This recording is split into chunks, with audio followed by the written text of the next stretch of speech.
帝业兴亡事几重，风流犹自说遗踪。但求死看扬州月，不愿生归驾九龙。提到历史上著名的昏君，隋炀帝杨广必须榜上有名。从古至今，对于隋炀帝这个人物，无论民间还是官方，几乎都是一边倒的负面评价：淫荡、冷血、残暴、贪婪、狡诈、阴险，弑父杀兄、淫母忧弟、逆天虐民。杨广几乎集中了人类所有邪恶品质。可是事实果真如此吗？感谢您来到烽火照东南，这里主要分享有关历史悬疑、传说、宗教类的内容。如果你也喜欢这一类的故事，欢迎订阅我的频道。今天这期视频并非想要给隋炀帝翻案，也并非标新立异，只是想尝试着拨开历史的重重迷雾，带大家重新深入细致地认识一下隋炀帝杨广的真实面貌。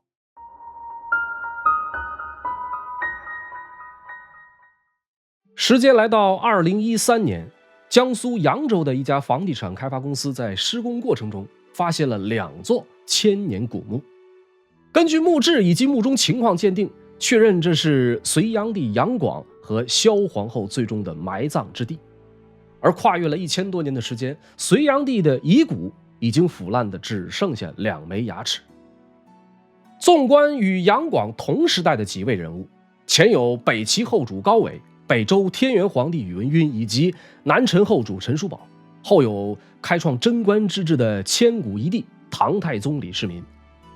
无仇天子高纬只知道胡闹，在晋阳西山造大佛，燃油万盆，光烛冲天，耗资巨万，又自建贫儿村，行乞为乐，置国家大政于脑后，是个标准的荒主昏君。天元皇帝宇文赟呢，小年纪狂妄至极，立5个皇后，自己当太上皇，禁止臣民使用天、高、大、上等文字，滥用刑罚，大兴土木，猜忌近臣，又纵欲西游无度，是个狂暴的昏君。而南陈后主陈叔宝虽有文才，却贪图享乐，宠信奸佞，成天到处游玩饮宴，降隋后呢，又上书劝杨坚封禅，被杨坚说成是个全无心肝之人。陈叔宝也并非暴君，可却是一个十足的荒淫之主。这3位亡国之君，在我之前悠悠南北朝系列视频当中都有专门的解读，感兴趣的可以到我的频道自行搜索。高纬、宇文赟、陈叔宝有一定的共同点，这哥仨都没有什么政治抱负，更不用提建功立业。什么国家兴亡、朝堂政务、百姓疾苦，跟他们没半毛钱关系。他们的皇位是做一天爽一天，说好听一点叫拥有至高权力却没半点责任心，说难听点就是占着茅坑不拉屎。相比之下，从这角度而言，这3位与隋炀帝有着天壤之别。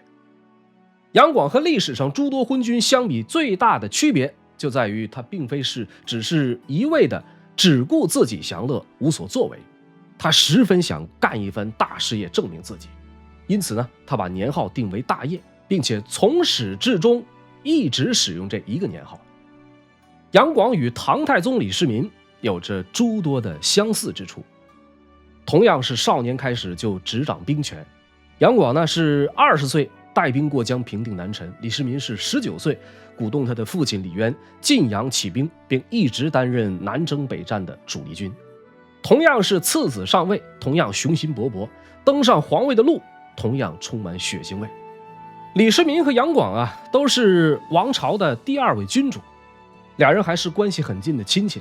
从李渊那儿论的话，李世民得叫杨广表叔，杨广的一个女儿后来嫁给了李世民。从这一层关系出发，杨广是李世民的老丈人。2个关系如此密切又极其相似的人，最终一个成了历朝历代歌功颂德的明君圣主，一个被贴上亡国暴君的标签，遗臭万年。那么杨广究竟差在哪儿呢？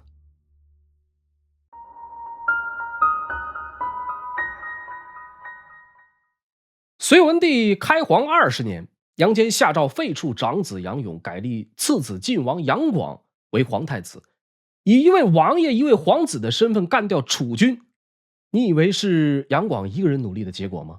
并不是，这场风波至少集合了5位关键人物的力量。首先是隋文帝杨坚和独孤皇后。隋文帝杨坚晚年的猜忌之心很重，即便是亲生子女也不放心。而独孤皇后作为他独宠的正妻，两个人很是恩爱。那么作为大隋开国皇帝，杨坚一生节俭，对铺张浪费深恶痛绝。独孤伽罗想让自己的子女也能像自己一样，一生只忠于一人。可惜太子杨勇偏偏两样都不占，喜欢奢华的生活，又宠爱姬妾云氏，导致正妻袁氏因此忧愤而死。隋文帝杨坚和独孤皇后由此对太子产生的不满，让晋王杨广有了可乘之机。第3位关键人物，杨广的发妻萧氏。萧妃出身南梁皇族，是西凉孝明帝的女儿，知书达理，端庄聪慧。早年经历坎坷，因此为人谨慎缜密。萧氏深得公婆的欢心，对杨坚和独孤伽罗的喜好了如指掌。在萧氏的配合下，杨广刻意营造了勤俭节约、至善至孝、用情专一的个人形象。无论过程有多么不堪，不可否认，这是一项十分成功的面子工程。杨广在夺储过程中逐步获得其父杨坚和母后独孤伽罗的肯定，萧氏可以说是功不可没。第4位关键人物，越国公杨素。作为元老重臣，杨素一直深得杨坚和独孤皇后的赏识，在朝野内外有着极高的地位和话语权。杨广不惜重金买通杨素的弟弟杨约，由杨约劝说杨素助力杨广争夺储位。太子的弟弟想把太子拉下水，这非但没有让杨素反感，反而很欣赏这位皇子的野心和胆识。经过一番权衡利弊，最终决定对杨广出手相助。凭借着对皇帝皇后多年的了解，杨素决定以独孤皇后为突破口。于是在一次宴会中，素既知后意，因盛言太子不才，后遂移素金，使赞上费力。在探知了独孤皇后的口风之后，杨素对太子杨勇表现出强烈不满。皇后呢，由此拿出金钱，让杨素在朝野内外为杨广造势。由此经过一番运作，杨勇集团很快退出了历史舞台。第5位关键人物，杨广本人。杨广在整个夺储风波中一直有着相当缜密的政治思路。除了前面提到的故意迎合其父母喜好，刻意拔高自己的自身形象和大力拉拢权臣之外，杨广在这个时期还十分注意人才的培养。但凡有文人学士求见，不管多忙多累，杨广总是亲自接见，以礼相待。这使得大批的文人学士对杨广赞誉有加，愿意为他效力。这些人当中不乏在当时极负盛名之人，鼎盛时期足有100人之多，在夺储前后为杨广出谋划策，进而成为其强有力的政治势力。除了这些，杨广亲自指挥的2次战役同样是其相当重要的政治资本，一次是过江平陈，另一次是平陈次年大破突厥。有关杨广平陈，咱们在之前那个悠悠南北朝当中没有讲，很大程度上更像是白捡来的战功。本来杨坚的原计划是让太子杨勇领兵，获取军功的同时为继位做准备。可惜这个杨勇临出征前喝得酩酊大醉，教场点兵误了时辰。杨坚盛怒之下，决定以杨广为帅，带兵伐陈，以定天下。杨广最终呢，不负众望，一举平定江南，南北由此统一。平陈之后的第2年，北方的突厥达头可汗寇边犯境，杨广再次挂帅出征。这一次杨广同样没有辜负文帝的期望，大破突厥，得胜而归。过江伐陈和平定突厥2次胜利，让杨广迅速成为举足轻重的人物。那么综上所述，杨广步步为营，攻于心计，最终成功夺得储位。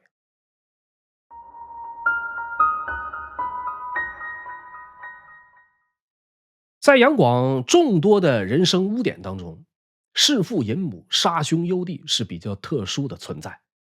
因为在我们正常的认知当中，这几乎是不可原谅、无法容忍的事情。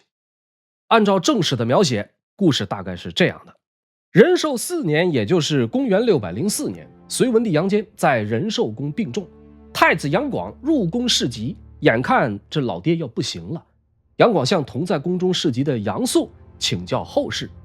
杨素的回信被宫人不小心传到了杨坚的手中，老皇帝就此恼羞成怒，心想我这还没死呢，你们就已经开始琢磨怎么打发我了。恰好此时杨坚的宠妾宣华夫人陈氏神色慌张地跑进来，见他面伤发乱，隋文帝问他怎么回事，宣华支支吾吾地回答说太子无礼。杨坚勃然大怒，骂道：畜生何足负大事，独孤误我。随即命人发诏书召前太子杨勇入宫，准备废掉杨广。事情紧急，杨广赶紧去找杨素商议。杨素决定先软禁老皇帝，随后呢，矫诏调来太子东宫兵士担任宿卫，又派心狠手辣的张衡入宫服侍隋文帝。张衡将杨坚身边的所有人驱赶到别室，过不多时，隋文帝杨坚驾崩。杨坚尸骨未寒，当夜杨广逼奸了宣华夫人。这段记载出自司马光老爷子的《资治通鉴》。唐初赵翼所著的《大业略记》则记得更加的直白。帝识破，召左仆射杨素、左庶子张衡进毒药，素等急入而高祖暴崩。中唐时期的马总所著的《通历》对这段历史做了更为详细的补充。杨坚召杨勇入宫，杨素秘而不宣，屏退左右，令张衡拉地，血溅屏风，冤痛之声闻于外，崩。这些包含了正史野史的记载，成为了让隋炀帝杨广在后世饱受诟病的罪证。可是史籍的描述并非天衣无缝，我们通过一些蛛丝马迹不难发现这其中疑点重重。首先，隋文帝暴崩有十分可疑之处，其次，杨坚杨广父子感情很是深厚，说杨广弑父有不合理的地方。再有，关键人物宣华夫人被杨广调戏引起父子冲突的情节特别的牵强附会。咱们先说这第一点，隋文帝从生病到去世的一些情况。正月初发，4月生病，7月初10病危。在仁寿宫特级 ICU 病床上，隋文帝流着泪与百官从容告别。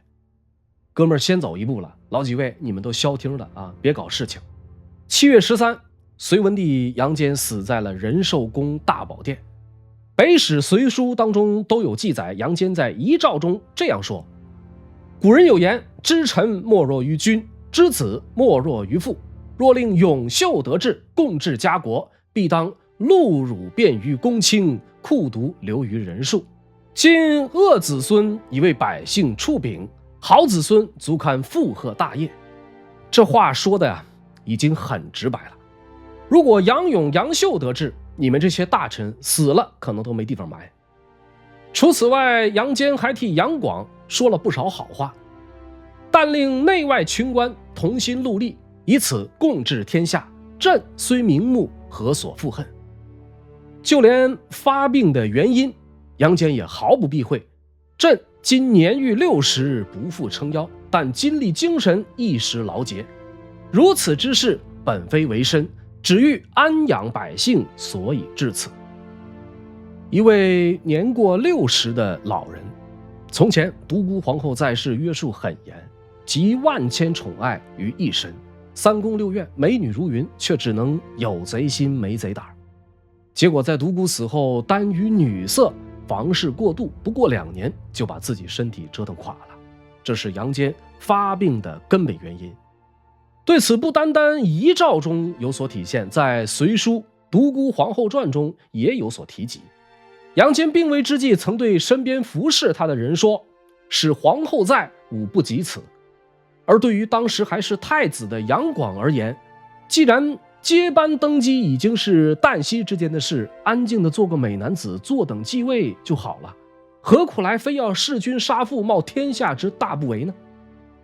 接下来咱们说第二点，杨坚、杨广父子2人的感情一直很好，一直到杨坚死后多年，杨广对杨坚始终保持着崇敬和挚爱，时不时以各种形式表达追思。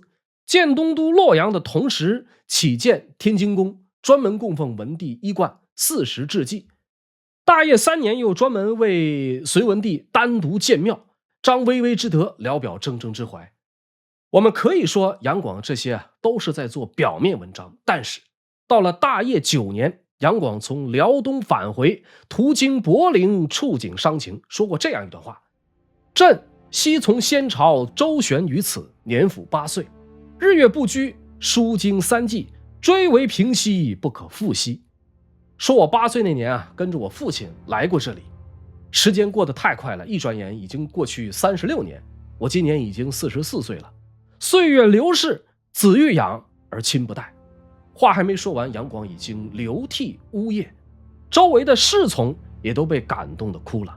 不久后，杨广诏令改柏陵为高阳郡，将杨坚当年的一些故吏悉数良才授予官职。这种真情实感的流露，似乎让我们看到了一个与以往印象中截然不同的杨广。我们很难将这个时期的杨广与弑君杀父联系在一起，这前后太过于矛盾，很难协调。第3点，我们来说说宣华夫人。宣华夫人陈氏是陈宣帝陈顼的女儿，独孤皇后死后，宣华逐渐受宠。隋书《宣华夫人传》当中有明确记载，皇太子废立之际，颇有立言。什么意思呢？杨广在还是晋王的时候，就与宣华关系密切，在夺储的过程中，宣华为杨广出了不少力。还有一层原因，南北朝时期的北方少数民族，只要不是生母，向来有儿子继娶亡父妻妾的传统。这个咱们在过去《悠悠南北朝》当中也有所提及。那么作为拥有少数民族血统的杨广，在其父弥留之际，对早就有所深交的宣华夫人表露爱意，似乎也就没那么匪夷所思了。而宣华本人在明知老皇帝将死，新皇帝将立的当口，为了所谓的忠贞，选择和对自己有好感且交往甚密的杨广撕破脸皮，好像也完全没有必要。由以上这些看来，杨广弑君杀父前后矛盾，淫乱继母多为后世强加污蔑。至于杀兄忧弟，则完全是出于政局稳定等多方面原因的雷霆手段。类似情节在唐太宗夺权过程中也有发生。千百年来，中国人惯于人为制造桃色丑闻，这种手段通常都会很管用。仁寿宫变本身无法排除抱有特殊政治目的的将真实史料恶意编排篡改的嫌疑。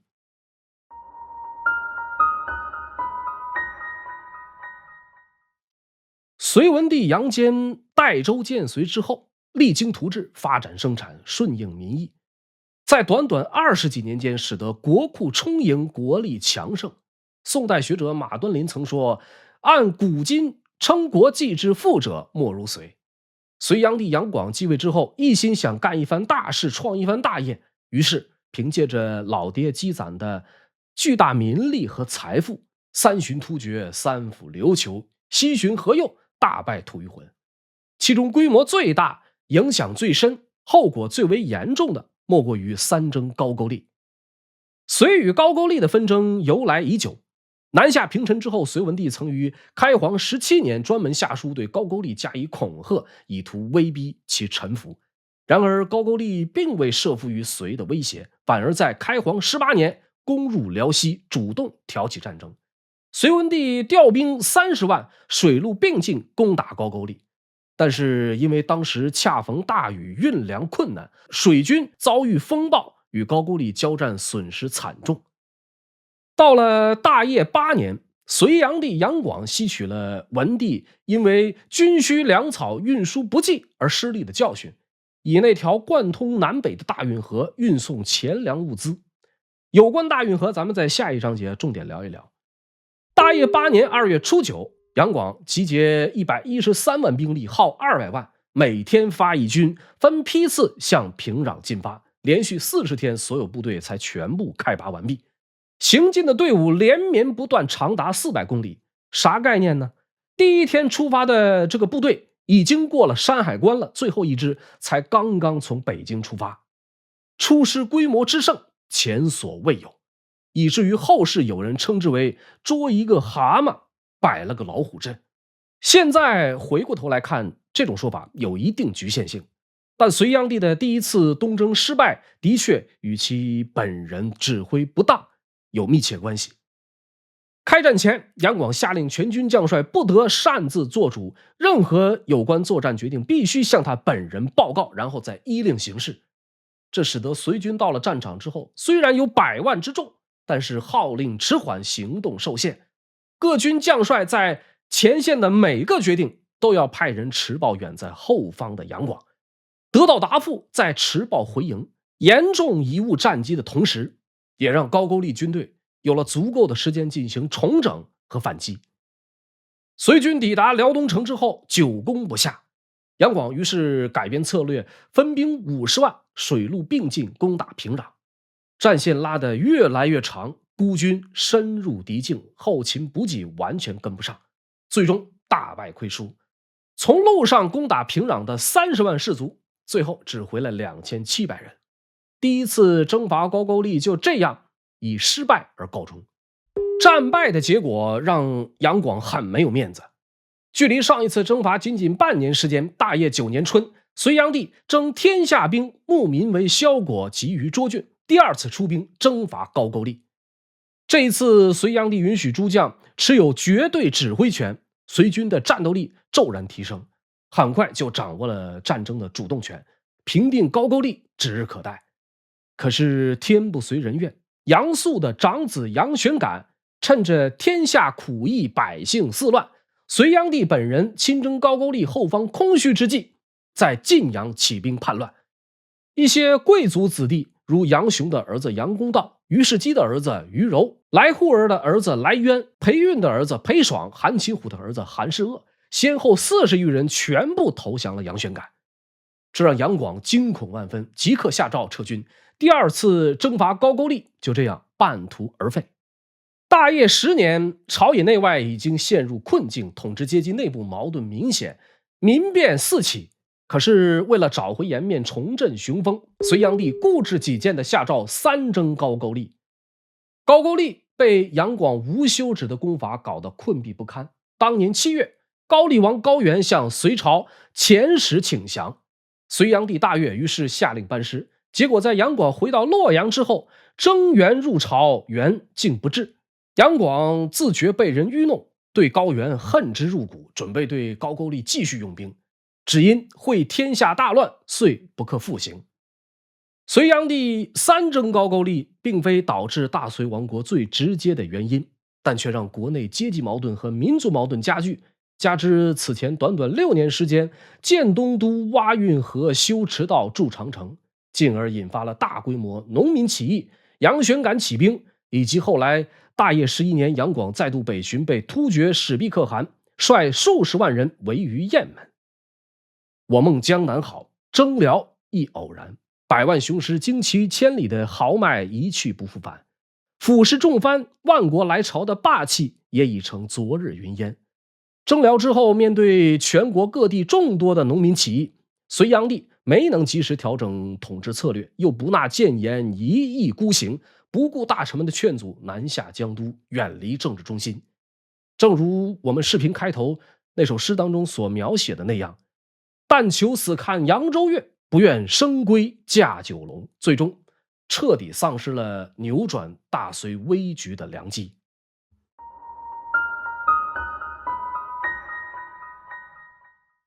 明清时代的小说《隋炀帝艳史》《隋唐演义》在很大程度上将隋炀帝杨广塑造成了艳主昏君、暴君、弑父淫母、风流天子，甚至称其为大老鼠转世。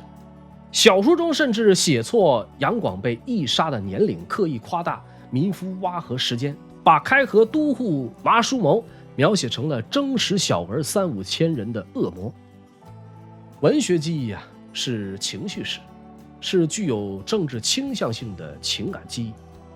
历史事件一旦成为小说，情感符号就会很容易被固化甚至利用。从这一层面而言，小说和历史真相永远是两回事。有关那条大运河，人们惯有的认知多数具有明显的负面评价，这种几乎一边倒的论调在最近几十年发生了巨大的改变，史籍以及旧小说当中的谬误得以纠正。和中国过去一边倒的评价迥异的是，欧美以及日本史学界对隋炀帝的评价一直很高，私以为以大运河为切入点，应该从正反两方面予以评价，既不能一棒子打死，也不至于把它捧上天。开凿大运河的意义在当下已经很大程度上认同为功在当代，利在千秋。隋炀帝大业元年开通济渠，大业4年又开永济渠，大业6年即开江南运河。至此，通济渠、永济渠、邗沟、江南运河相互贯通，形成了一条以东都洛阳为中心，西接大兴，南通余杭，北达涿郡，全长2700多公里的大运河。正如唐代杜佑所言，自是天下利于转输，其交广、京益、阳越等州，运漕商旅往来不绝。万历15年的作者历史学家黄仁宇先生认为，608年可充分视为中国历史上重要的一年。从这一年，不仅隋炀帝统治下的每个行省都可以从水路到达，而且一直到19世纪，中国任何一个统治者都离不开利用运河所建立起来的漕运制度。这些都是好的方面。从主观动机来看，无论是营造东都，还是开凿大运河，乃至修驰道筑长城，隋炀帝兴办的每一项大工程都绝非只求个人享乐那么简单，其形式基本上都是为了治国安邦，力求更加富强。这也是杨广和北齐后主高纬、北周天元皇帝宇文赟、陈后主陈叔宝的根本区别。可是历史从来没有玩笑可开，好事也很可能变成坏事。那么现在看来，当时的杨广很显然还是太心急了。在生产力极低的情况下，没有大型机械助力的古代，完全靠劳动者一双手一锹一锹的铲，一块一块的搬运石头，征集大量民夫搞人海战术，致使几百万青壮劳力离开农业生产，甚至造成大量的伤亡。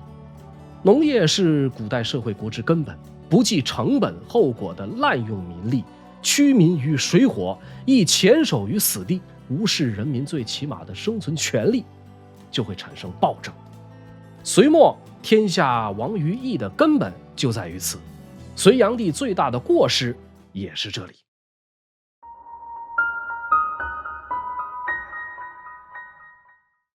回到我们最初的问题，隋炀帝杨广究竟差在哪儿？他不是昏君，那么暴君呢？大业12年，隋炀帝南下江都，次年4月，李密率瓦岗军围攻洛阳。锐意进士的隋炀帝每日借酒消愁，又常饮镜自照，对萧皇后和臣下说：“大好头颅，不知谁当着之。”大业14年3月11，江都兵变，宇文化及带兵杀入皇宫。杨广12岁的儿子赵王杨镐在杨广身边嚎哭不已，被叛军裴虔通斩杀，血溅龙袍。隋炀帝自知难逃一死，想要服毒自尽，叛军马文举等人不许，命令令狐邢达将其缢杀，终年50岁。君王人把平陈夜，只换雷塘半亩田。从个人性格出发，隋炀帝杨广有着自负又自信的双重性格，自尊心极强，却又极度的脆弱，因此才会有3征高句丽3次无功而返。从当时的局势出发，他大力推进改革，对府兵制实行君主直辖，在其父杨坚的基础上创立进士科，让科举制度此后1300年经久不衰。此外，还改革爵位世袭制度，唯留王公侯3等，余并废之。可是这无形中也触动了以关陇集团为代表的贵族世家的根本利益，使得这些人由支持转为反对和仇视，并最终伺机奋力反扑。隋炀帝和后来的唐太宗李世民相比，最大的差距在于唐太宗知人善任，纳谏如流，而隋炀帝对朝中贤臣心存忌惮，他认为谏臣只是想通过进谏博取政治名声，对此极为反感，曾毫不掩饰地说：“我幸不喜人谏。”这是隋炀帝的一大死穴，也是他没能成为盛世贤主的一个根本原因。对国家、对民族、对后人，隋炀帝都堪称功不可没。可是对当时的人民，连续多年绝长堑、迎东都、凿运河、修长城，为其权力意识适用，根本不考虑民众的承受能力，将自己的千秋大业建立在千百万的白骨之上，这是妥妥的暴君的表现。这正是文质彬彬、威风凛凛，只道是并吞八荒、功盖万古，横槊赋诗、笑傲前尘，却不料南征北战竭民力，与雄与志失民心。眼看着如画的江山都丧尽，好头颅也与那肝胆分，只落得一代英雄归黄土，几行烟柳掩孤坟。这才是运河悠悠连筋骨，载舟覆舟俱凡人。这里是烽火照东南的频道，感谢您的收看，本期节目到此结束，我们下期不见不散。